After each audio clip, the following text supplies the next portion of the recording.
شبر اور شبیر، حسن اور حسین کون؟ حدیث شریف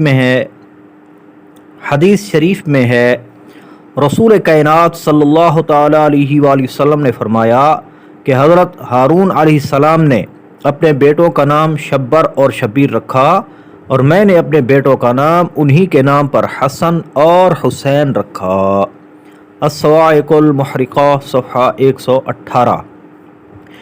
اسی لیے حسنین کریمین کو شبر اور شبیر کے نام سے بھی یاد کیا جاتا ہے۔ سریانی زبان میں شبر اور شبیر اور عربی زبان میں حسن اور حسین دونوں کے معنی ایک ہیں۔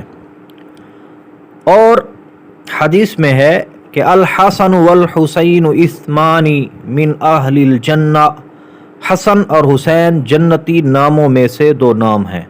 عرب کے زمانہ جاہلیت میں یہ دونوں نام نہیں تھے۔ الصواعق المحرقہ صفحہ 118۔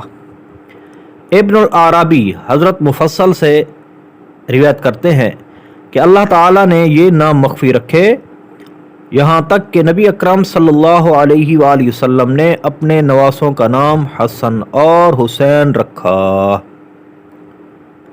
خطبات محرم صفحہ 308۔ صلو علی الحبیب صلی اللہ تعالی علی محمد صلی اللہ علیہ وآلہ وسلم۔